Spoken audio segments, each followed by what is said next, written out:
السلام علیکم گائز، امید کرتی ہوں کہ آپ سب خیریت سے ہوں گے۔ الحمدللہ ہم سب ٹھیک ہے۔ اللہ تعالیٰ سے دعا ہے اللہ تعالیٰ ہماری دنیا و آخرت دونوں جہاں کی کامیابی نصیب عطا فرمائے، آمین ثم آمین۔ تو یہاں پہ جو ہے نا یہ مسور کی دال میں نے لنچ میں بنائی تھی، بہت ہی ٹیسٹی تھی اور بہت ہی لذیذ اور لاجواب بول سکتے ہیں آپ اس کو۔ مجھے تو دال بالکل بھی نہیں پسند تھی مگر اتنی ٹیسٹی بنی کہ میں پیٹ بھر کے کھائی تھی، اور جو ہے نا جتنی میں زیادہ بنی تھی مگر بس اتنی ہی بچی تھی اور سب کو بہت زیادہ پسند آئی تھی۔ اگر آپ کو یہ ریسیپی دیکھنا ہے تو میں اپنے چینل پہ شارٹ میں ڈالی ہوں، شارٹ ویڈیو میں جا کے آپ دیکھ سکتے ہیں۔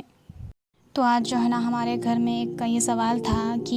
ہم کثرت سے دعائیں مانگتے تو ہماری دعائیں کیوں قبول نہیں ہوتی، تو میرے ذہن میں پھر یہ آیا آج ایک کا سوال ہے تو کئی لوگوں کا یہ سوال بھی ہو سکتا، تو میں کیوں نہ ایک اس ٹاپک پہ ویڈیو بناؤں کہ دعا کیوں قبول نہیں ہوتی، اور یہ ٹاپک پہ جو جتنے بھی لوگوں کے سوال رہے تو ان کے جو ڈاؤٹ ہے اس کو کلیئر کروں، تو میں اس لیے آج اس ٹاپک پہ بات کر رہی ہوں کہ دعا کیوں قبول نہیں ہوتی۔ تو میں آپ کو یہ بتاتی ہوں، ہر ایک کے ذہن میں یہ رہ جاتا ہے کہ ہم دعا مانگ کے ہماری دعائیں قبول نہیں ہوتی، بلکہ وہ مایوس ہو جاتے، پر ان کو یہ چیز معلوم ہی نہیں ہوتی کہ دعا ہے کیا، دعا کی کیا قسمیں ہیں اور دعا کیسے قبول ہوتی، کیوں نہیں ہوتی، کس لیے نہیں ہوتی۔ تو میں آج اس ٹاپک کی بات کر رہی ہوں، پلیز توجہ سے سنیے اور سمجھیے۔ تو دعا کے جو ہے نا 3 قسمیں ہیں۔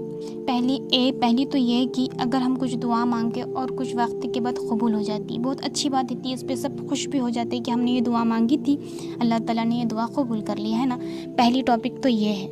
اور دوسری بات یہ کہ دعا کیوں قبول نہیں ہوتی۔ دعا جو ہے نا، جب ہم کوئی دعا مانگے تو اللہ اگر ہمارے زندگی میں کہیں مصیبتیں آنے والی رہتی اور یہ دعا جو ہے نا ان مصیبتوں کو جو ہے نا ختم کر دیتی، کہ یہ دعا جو ہے نا اس میں یہ مصیبت کو جو ہے نا ٹال دیتی، تو ہم یہ نہیں بولنا کہ ہم دعا مانگتے قبول نہیں ہوتی اور مانگنا چھوڑ دیتے، ایسا نہیں ہے۔ ہم جتنے بھی دعائیں مانگ رہے یا تو وہ قبول ہوتی یا پھر جو بھی آنے والی مصیبتیں جو رہتے اس کو جو ہے نا ٹال دیتی، چاہے مصیبت ہو، چاہے وہ بلائیں ہوں، چاہے وہ آفتیں ہو، چاہے وہ جو بھی ہو۔ جو مصیبتیں ہیں، جو بلائیں ہیں، جو پریشانیاں ہیں، وہ بھی ایک دعا سے ہی ٹل رہے نا۔ اگر ہم دعا مانگنا چھوڑ دیں گے تو اگر وہ مصیبتیں اور بلائیں ہم پہ آ جائیں گے تو پھر ہم اور زیادہ پریشان ہو جاتے، تو اسی لیے جو ہے نا دعا کثرت سے مانگنا چاہیے۔ اگر قبول ہو گئی تو اچھی بات ہے، اگر نہیں ہوئی تو جو ہے نا مصیبتیں جو ہے پریشانیاں اس کو جو ہے نا ٹال دیتی۔ اور یہ جو تیسرا جو مرحلہ ہے نا، اس پہ جو ہے نا ہمیں صبر کرنا ہے۔ اگر ہم کوئی دعائیں مانگ رہے قبول نہیں ہو رہی تو اس پہ صبر کرنا ہے، کیونکہ جب اللہ تعالیٰ ہمارے جو بھی اعمال نامہ ہمارے پاس رکھیں گے تو اللہ تعالیٰ جب ہمیں بولیں گے کہ تم نے یہ دعا مانگی تھی اور جو ہے نا اس کا جو اجر ہے نا تمہیں اب مل رہا، تو ہمارے ذہنوں میں یہ آتا، ہماری زبان سے یہ نکلتا کہ کاش کہ میری کوئی دعا دنیا میں قبول ہی نہیں ہوتی۔ اللہ تعالیٰ اس کا اتنا بڑا اجر دیتے، ہمیں اتنا بڑا اجر دیتے کہ ہماری زبان سے نکلتا ہے کہ میری کوئی دعا دنیا میں قبول ہی نہیں ہوتی۔ تو کبھی بھی ہم مایوس نہیں ہونا کہ ہم یہ دعا مانگے قبول نہیں۔ دعا کتنی اچھی چیز ہے، ہمیں کثرت سے مانگنی چاہیے، یا تو قبول تو ہوتی، یا تو پھر مصیبتوں کو تو ٹالتی، یا تو پھر جب اللہ تعالیٰ ہمیں اس کا اجر دیں گے تو ہماری زبان سے یہ نکلنے والا ہے جملہ، تو کتنی اچھی بات ہے۔ تو اسی لیے کبھی مایوس نہیں ہونا، کبھی ایسا نہیں سوچنا کہ ہماری دعا قبول نہیں ہوتی، ہم دعا قبول کرنے والوں میں سے نہیں ہیں، ہم ایسے ہیں، ہم ویسے ہی شکوے گلے بالکل بھی نہیں کرنا چاہیے، بلکہ ہمیں جو ہے نا دعاؤں میں جو ہے نا اور کثرت سے مانگنی چاہیے۔ کیا معلوم اگر کوئی ایسی مصیبت ہو جس کا ہم سامنا ہی نہیں کر سکتے تھے تو دعا سے وہ ٹل جائے، ایسا بھی تو ہے نا۔ کہیں دعائیں ایسے ہیں جو ہماری مصیبتوں کو ٹال دی، اگر وہ نہیں ٹلتی تو آج کیا حال ہوتا تھا ہوگا ہمارا، ہے نا۔ ہم انسان جو ہے نا بہت جلد بازی، جذباتی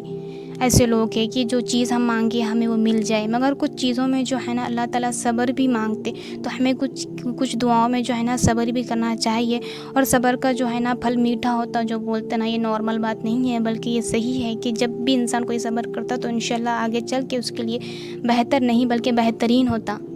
زندگی میں کبھی بڑی مشکل آتی، کبھی چھوٹی مشکل آتی، تو ہم اس پہ جو ہے نا صبر کرنا چاہیے، اللہ تعالیٰ سے صبر بھی مانگنا چاہیے، کیونکہ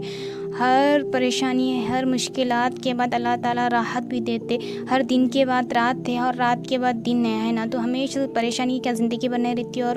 خوشی بھی زندگی بھر نہیں رہتی، تو اسی لیے جو ہے نا جو بھی ہے اللہ تعالیٰ کے فیصلوں پہ ہمیں راضی ہونا چاہیے۔ اللہ تعالیٰ اگر کوئی چیز ہم سے لے لیے تو اللہ تعالیٰ کا وعدہ ہے کہ اللہ تعالیٰ بہترین چیز سے ہمیں نوازے گا۔ اللہ تعالیٰ جب ایک دروازہ بند کرتے ہیں تو دوسرا دروازہ ضرور کھولتے ہیں۔ اب کسی کے ذہن میں یہ سوال بالکل بھی نہیں رہنا کہ ہماری دعائیں قبول نہیں ہو رہی، بلکہ یا تو یہ ذہن میں رکھو کہ یا تو دعا قبول ہو رہی، یا تو مصیبتوں کو ٹال دے رہی، یا تو اللہ تعالیٰ کے پاس اس کا بہترین اجر ہے اور بہترین ثواب ہے۔ اسی لیے کثرت سے زیادہ دعائیں مانگو اور دعاؤں میں یاد بھی رکھو۔